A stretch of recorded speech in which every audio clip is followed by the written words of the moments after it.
SSB के अंदर आपके सिर्फ ग्रेड्स मैटर नहीं करते, वहाँ पे आपकी पूरी पर्सनालिटी, ओवरऑल डेवलपमेंट आपका कैसा हुआ है वो बहुत मैटर करेगा। तो एसएसबी के बारे में कुछ इंटरेस्टिंग चीज़ें बताओ। अगर आप अपने आप को ठीक से एक्सप्रेस कर दोगे then you can qualify. SSB is not a recommendation board, वो आपको रिकमेंड करने के लिए नहीं बैठे।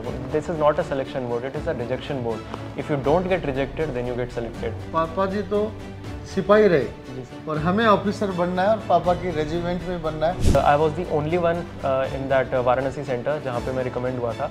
मेरे साथ 3 लड़के और थे जो प्रीवियसली रिकमेंडेड थे जी। उनका नहीं हुआ था, मेरा हो गया। कभी भी कोई फेलियर आता है, do not lose hope and continue to prepare. आप कभी ना कभी सक्सेसफुल होंगे। हम चारों तरफ देखते रहते हैं लेकिन खुद की तरफ नहीं देखते। नमस्कार, एसएसबी सक्सेस स्टोरीज का सिलसिला जारी है और बड़े ही गर्व के साथ कहना चाहेंगे कि प्रिंस एंडी एकेडमी, प्रिंस सैनिक स्कूल में रनिंग सेशन में एसएसबी रिकमेंडेड कैडेट्स का आंकड़ा 30 से पार कर लिया। एक ही साल में 30 plus defence officers Prince Andy academy, Prince सैनिक स्कूल से रिकमेंड हो चुके हैं। और आज हमारे साथ है यंग जेंटलमैन, आप देख सकते हो पर्सनैलिटी से ही अलग ही दिख रहा है, नमन यादव। आप मूलतः अलवर के रहने वाले हैं और एनसीसी स्पेशल एंट्री के माध्यम से एसएसबी रिकमेंड हुए।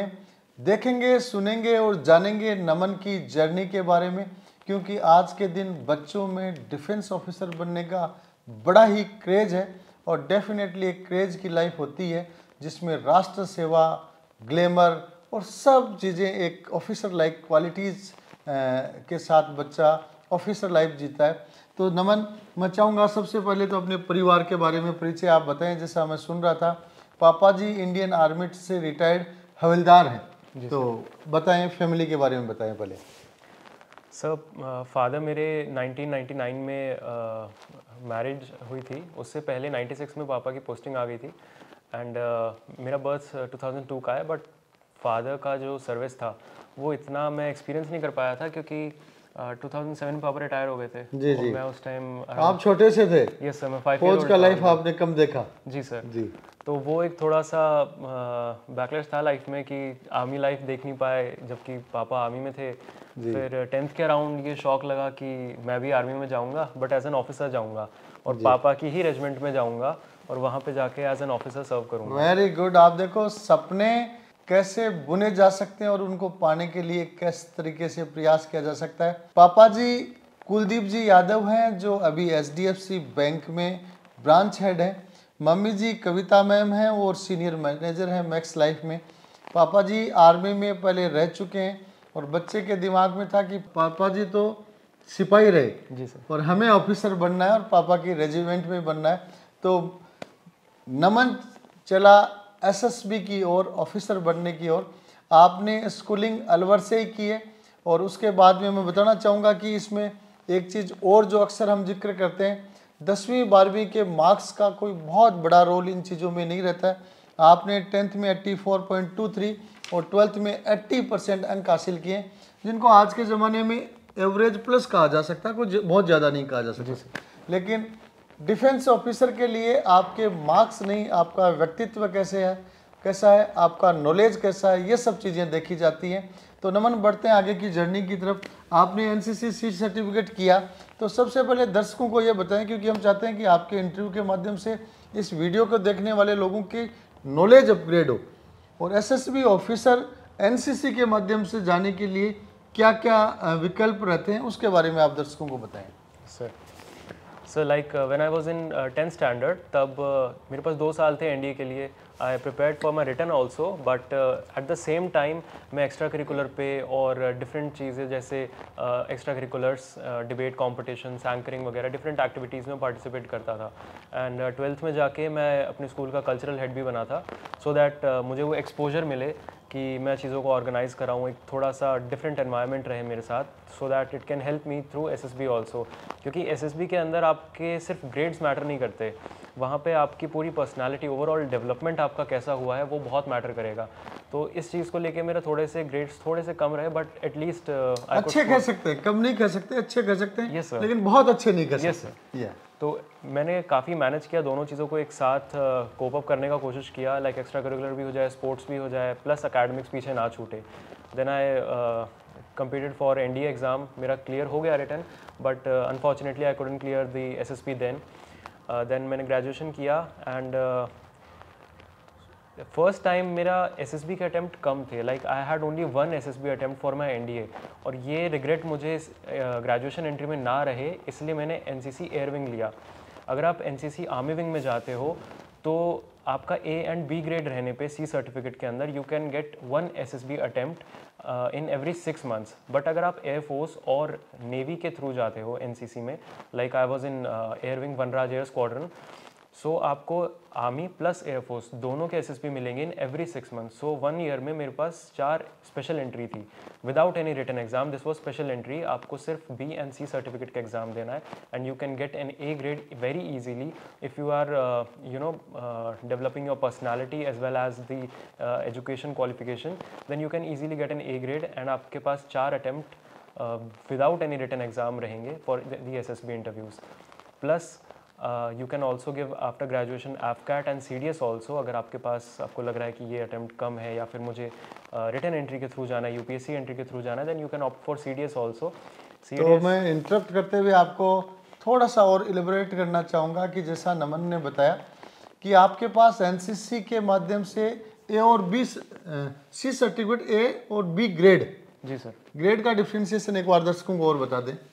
जी sir, B and C certificate दोनों के अंदर ग्रेड्स मिलते हैं, A, B एंड C, जिसको अल्फा, बीटा और गामा भी बोलते हैं। तो अगर आपका A ग्रेड है देन यू आर एक्सीलेंट जी, you have to perform in your. आपने कौन सा ग्रेड लिया? सर मेरा B एंड C में दोनों में A ग्रेड था। A ग्रेड रहा, तो एक्सीलेंट ग्रेड में आप रहे। जी सर। जी सर। A ग्रेड के लिए आपको आपके ड्रिल जो कि प्रैक्टिकल होता है, प्रैक्टिकल में आपका ड्रिल भी होगा, वेपन ट्रेनिंग भी होगा और प्लस वाइवा भी होगा। बंदूक चला डाली? जी सर। जी। आपका तो पूरा फौज में चलाने में दिक्कत नहीं आएगी? जी सर। जी। Plus you have to also give your written exam also in C certificate, जिसमें आपका एक मेन कॉमन एग्जाम होगा। देन अगर आप एयर या फिर नेवी में है तो आपका एक स्पेशल एग्जाम भी होगा जो कि पूरा टेक्निकल बेस्ड होगा, जो कि फ्लाइट से रिलेटेड या फिर शिप से रिलेटेड आएगा। तो ये डिफरेंस होता है बस थोड़ा सा, बाकी it's an easy exam, you can opt for that. You should definitely take NCC because आपको मतलब NCC को लेना ही नहीं है, सीरियसली लेके चलना है। जी सर। कि आपका उसमें परफॉर्मेंस भी अच्छा रहे। तो वेपन ट्रेनिंग वगैरह भी ले ली, तो कौन कौन सी फाइट्स की आपने, कौन सी मशीनें चलाई? सर स्टार्टिंग में तो we were given the .22 rifle जी, बट आगे जाके जैसे आपको एयरफोर्स अटैचमेंट कैंप करना है या फिर AIVSC ऑल इंडिया वायु सैनिक कैंप करना है तो आपको स्किट शूटिंग कराते हैं, जिसमें आप DBBL चलाते हैं, जो दो नाली बोलते हैं जिसको। दो नाली? Yes sir. तो और भी बहुत सारी राइफल चलाने का आपको मौका मिलता है। बाकी वेपन ट्रेनिंग में आपको इंसास, SLR, .22 डीलक्स और DBBL, इन पांचों के बारे में बताया जाता है। बहुत अच्छा, आप देख सकते हो बेसिक ट्रेनिंग पहले से हो चुकी है। दूसरे पॉइंट पे मैं आना चाहूँगा, जैसा नमन ने कहा कि स्कूलिंग के दौरान मैंने अपने आप को एक्स्ट्रा करिकुलर एक्टिविटीज़ में बराबर शामिल किया, स्कूल में स्पीच वगैरह में शामिल किया, और स्कूल के क्या रहे आप? कल्चरल हेड भी रहे। जैसा कि मैं अक्सर कहा करता हूँ कि बच्चों में केवल मार्क्स का महत्व देना अपने आप में कमी माना जाता है, क्योंकि आप देख सकते हैं एग्जाम्पल है 80-85% के बीच में आपकी स्कोरिंग रही, लेकिन स्कूल में आप बराबर एक्टिव रहे तो आपका पर्सनालिटी डेवलपमेंट हुआ। और जैसा कि कहा जाता है पर्सनालिटी डेवलपमेंट किसी ट्रेनिंग से नहीं लिया जा सकता, जब आप प्रैक्टिकली उस चीज़ को जिएंगे तब आप में पर्सनालिटी डेवलप होगा। और आप देख सकते हो कि नमन बगल में बैठा ही ऑफिसर जैसा दिख रहा है, तो डेफिनेटली मार्क्स अपने आप में महत्वपूर्ण है, लेकिन इतने भी महत्वपूर्ण नहीं है। मैं मानता हूँ personality development is more required than board marks. सहमत है मेरी बात से? और शायद उस आधार पे आपने सक्सेस भी हासिल कर ली। जी सर। आप चलते हैं अपन अगले पड़ाव पर, सीधे SSB पे आते हैं। तो SSB के बारे में कुछ इंटरेस्टिंग चीज़ें बताओ। 5 दिन का होता है, स्क्रीन इन हो जाता है, 5वें दिन कॉन्फ्रेंस होती है, बीच का जो दौर है उसमें खास बातें जो आपने अनुभव की वो दर्शकों के साथ शेयर करें। सर फर्स्ट मेरा SSB एक्सपीरियंस था वो बैंगलोर में था। After my NDA written exam I was allotted 17 SSB Bangalore. वहाँ पे गया and the reporting was at around 5:30 and वहाँ पहुँचे एंड सबसे पहले OIR हुआ, ऑफिसर्स इंटेलिजेंस रेटिंग टेस्ट, उसमें मैंने बहुत अच्छा परफॉर्म किया। And then there was the PPDT test, जहाँ पे मैंने स्टोरी काफ़ी अच्छी लिखी थी, but in the discussion part मैं ज़्यादा पार्ट नहीं ले पाया। लाइक मैं बहुत सोशली इंट्रोवर्ट पर्सन था, मैं ज़्यादा घुलता मिलता नहीं था लोगों से, तो वो डिस्कशन इतना ज़्यादा रिगरस था कि मैं बोल ही नहीं पाया, मौका ही नहीं मिला सर। और उसके बाद फिर स्क्रीन आउट हो गए। स्क्रीन आउट हो गए क्योंकि उस टाइम आपने प्रिंस से ट्रेनिंग नहीं ली थी। तो अब आते हैं डायरेक्ट करंट SSB जिसमें आप रिकमेंड हुए हैं, उस SSB की कुछ विशेष चीज़ें। वैसे तो अपन सभी इंटरव्यूज़ के बारे में SSB के बारे में बताते रहते हैं, आप कुछ स्पेशल चीज़ें बताएं जिनसे और लोगों को भी जानकारी मिले और पता चले कि इन चीज़ों का विशेष ध्यान रखना होता है। मैं रिकमेंड अपने सेकंड कॉन्फ्रेंस में हुआ था। First time after graduation I got conferenced out, then मैं रिकमेंड हुआ था। बट वो रिकमेंडेशन से पहले की कहानी, लाइक जिसमें मैं कॉन्फ्रेंस आउट हुआ था एंड जिसमें मैं रिकमेंड हुआ था, उसमें बहुत ज़्यादा फ़र्क नहीं था क्योंकि टाइम पीरियड ऑलमोस्ट सेम था। बट बीच में जो डिफरेंस आया था वो था, मैं बीच में SSB की कोचिंग लेने प्रिंस आया था। तो इसको मैं एक एग्जांपल से एक्सप्लेन करना चाहूँगा। मैंने एक बार पहले भी अपने फ्रेंड को बताया था इसके बारे में कि अगर आप मार्शल आर्ट्स करते हैं तो आप पहले स्ट्रेंथ ट्रेनिंग करेंगे, ठीक है। आपको पहले बहुत ज़्यादा स्ट्रेंथ गेन करना पड़ेगा, लेकिन उससे आप फाइट नहीं कर सकते। For fight you have to be technical. Like आपके जो ट्रेनर होंगे वो आपको बताएंगे कि आपको हिट कहाँ पे करना है, कि वो एग्जैक्ट पॉइंट जहाँ पे आप हिट करोगे वहाँ से उसको 100% डैमेज हो सकता है। तो ग्रेजुएशन के टाइम पे मैंने वो स्ट्रेंथ डेवलप कर ली, mental strength, your personality development and all, but still I got conferenced out. तो कुछ लगा कुछ कमी है कहीं पे, तो मैं प्रिंस आया। वहाँ पे असेसर्स ने मुझे कुछ टिप्स दिए, मुझे कुछ तरीके बताए कि कैसे अपने आप को एक्सप्रेस करना है। कमियां भी बताई होंगी? जी सर, कमियां बताई। लाइक उनको पोटेंशियल दिखा कि yes you are a potential candidate, but दम है, टाबर में दम तो है। जी सर, लेकिन आप अपने आप को एक्सप्रेस नहीं कर पा रहे हो। In psych test also, in interview also कुछ कमियां हैं जहाँ पे अगर आप अपने आप को ठीक से एक्सप्रेस कर दोगे देन यू कैन क्वालिफाई। तो उन्होंने मुझे कुछ चीज़ें बताई कि आपको किस तरह से स्टोरीज़ हैं वहाँ पे अच्छे से एक्सप्रेस करना है, कंक्लूजन कैसे आप बेटर कर सकते हो, कुछ चीज़ें मोल्ड करनी थी, वो मैंने किया। एंड फॉर्चुनेटली मेरा साइक टेस्ट बहुत अच्छा गया था एंड मैं काफ़ी कॉन्फिडेंट था। लाइक मेरा GTO इतना बेटर नहीं गया, बट मेरा interview and psych test were phenomenal, ठीक है। मुझे इतना कॉन्फिडेंस था कि मैं अकेले साइक एंड इंटरव्यू के बेस पे, भले ही मेरा GTO एवरेज गया है, बट मुझे इतना कॉन्फिडेंस था कि मेरा साइक एंड इंटरव्यू बहुत अच्छा गया, तो मैं रिकमेंड हो सकता हूँ। फाइनली रिकमेंड होने की मेरी उम्मीद है। जी sir, and I was the only one in that Varanasi centre जहाँ पे मैं रिकमेंड हुआ था। मेरे साथ 3 लड़के और थे जो प्रीवियसली रिकमेंडेड थे जी, उनका नहीं हुआ था, मेरा हो गया, तो I was really happy. But वो सारा जो डिफरेंस था वो साइक टेस्ट का था कि कैसे आपको अपनी स्टोरी कंस्ट्रक्टिव रखनी है, कैसे आपको कंक्लूजन बेटर रखना है, कॉमन स्टोरी कैसे नहीं लिखनी है। वो सारे जो डिफरेंसेस थे, वो इनसाइट्स थे, वो मुझे यहाँ मिले थे, तो उससे मेरे को काफ़ी बेनिफिट हुआ। तो नमन अपन आते हैं SSB का कोई विशेष क्वेश्चन, साइक का, IO का, किसी का भी जो आप दर्शकों के साथ शेयर करना चाहें, सर एक इंटरेस्टिंग हो। जी सर, साइक में एक्चुअली क्या है, बच्चे डाउट करते हैं कि साइक में ऐसा क्या प्रॉब्लम रह गया जो मैं नहीं कोप अप कर पाया या फिर मैंने नहीं लिखा। स्टोरी तो मैंने भी अच्छी लिखी थी, तो ये क्वेश्चन बहुत बच्चों का रहता है। तो जो मैंने मेरा पैटर्न नोट किया है, जो सब असेसर्स बोलते भी हैं कि you have to be original, originality ही वहाँ पे चलती है। तो ओरिजिनलिटी आपकी साइक में कैसे दिखेगी? तो मैंने जो ट्रेंड नोटिस किया था वो ये था कि टैट, वैट, SRT एंड SD, इन चारों में अगर आपके क्वालिटीज़ मैच कर रहे हैं तो साइक आपको अप्रूव कर देगा।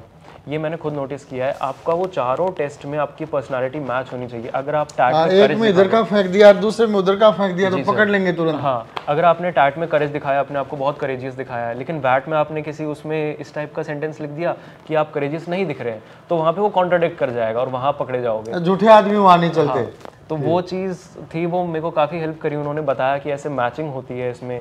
प्लस SD जो है, SD बच्चे बहुत ज़्यादा इसको हल्के में लेते हैं।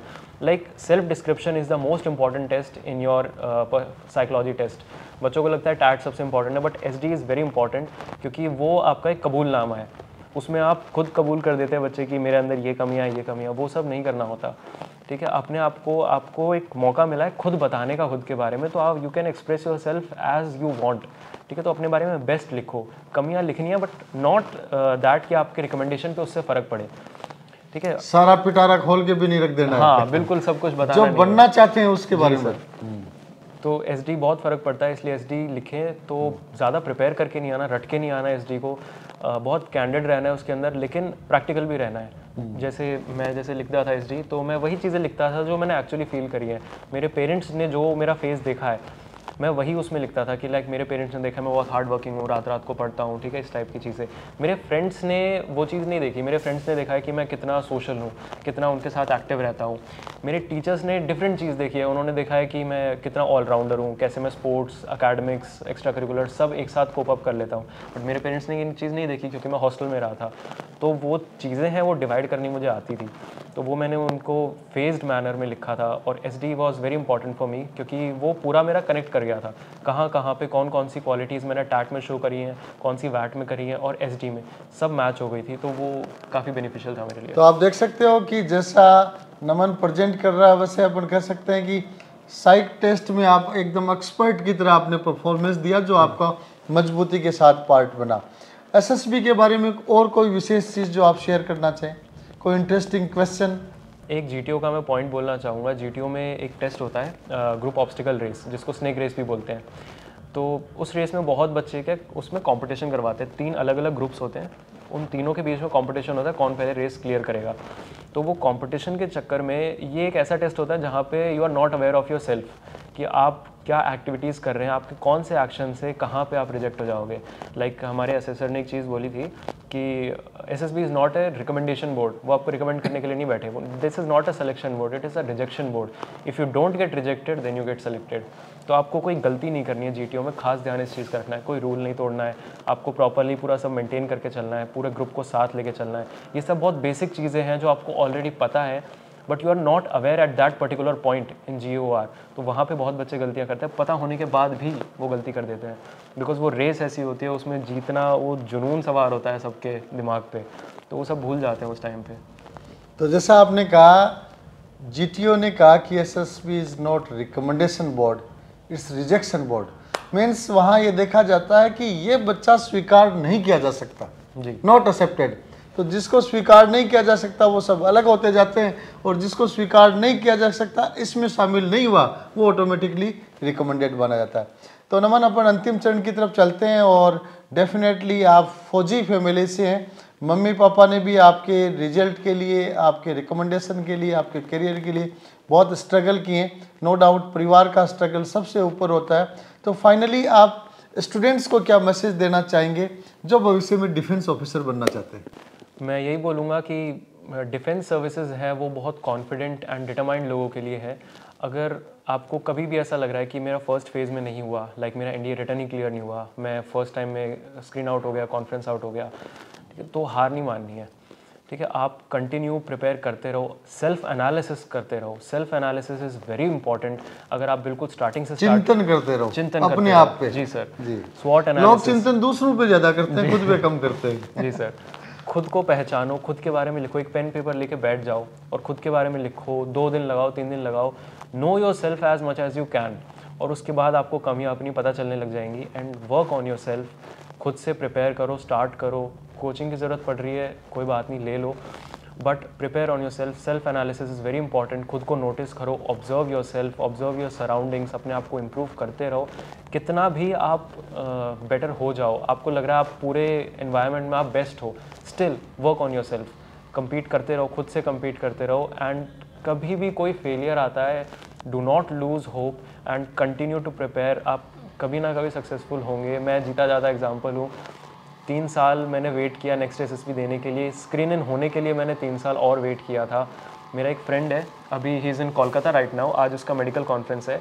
एंड एनसीसी में हम पूरी हमारी एनसीसी में हम 2 ही हैं जो अभी रिकमेंड हुए हैं, मी एंड माई बडी। जी। He got recommended from Kolkata only for navy. तो उसका भी 7th अटेम्प्ट में हुआ है। He continuously gave 6 attempts after graduation in 2023 and recently his first SSB in 2024 he got recommended। तो उसने भी बहुत स्ट्रगल किया है। मेरे बहुत फ्रेंड्स हैं जिन्होंने बहुत SSB दिए हैं बट हार नहीं मानी किसी ने कभी, और वो फाइनली एक ना एक पॉइंट पे जाके सेलेक्ट हुए हैं। एनडीए में नहीं होता कोई बात नहीं, हो जाता है वेरी गुड, बट अगर आपका नहीं होता है तो हार नहीं मानी है, आगे बहुत मौके आएंगे। बहुत बढ़िया, नमन ने बहुत अच्छा मैसेज दिया। We can say never give up. छोड़े नहीं, लगे रहें, पीछे अपना एनालिसिस करते रहें, हर बार कमी को ढूंढें। जैसा नमन ने कहा, बहुत इंपॉर्टेंट चीज़ है, हम चारों तरफ देखते रहते हैं लेकिन खुद की तरफ नहीं देखते। इसलिए अपने को पता नहीं चलता कि क्या कमियां चल रही हैं। उन कमियों को पहचानेंगे, आपके एसएसएस उन कमियों को पहचान सकते हैं, उनको दुरुस्त करेंगे तो एसएसबी के माध्यम से आप भी एनडीए ऑफिसर, आप भी एसएसबी रिकमेंडेड ऑफिसर बन सकते हैं। नमन एक बार आपको, पूरे परिवार को और स्पेशली फौजी साहब को। हमारे पापा जी भी मिलिट्री से रिटायर्ड हवलदार रहे, तो मैं कुलदीप जी यादव और मैडम कविता यादव को भी बहुत बहुत बधाइयाँ देता हूँ। संपूर्ण अलवर जिले को बधाई देता हूँ कि एक चैंपियन वहाँ से एसएसबी के माध्यम से एयरफोर्स, इंडियन एयरफोर्स में ऑफिसर के तौर पे पहुँचे हैं और भविष्य में देश के लिए गर्व और गौरव बनेंगे। पुनः बहुत बहुत बधाइयाँ। नमन। Thank you sir.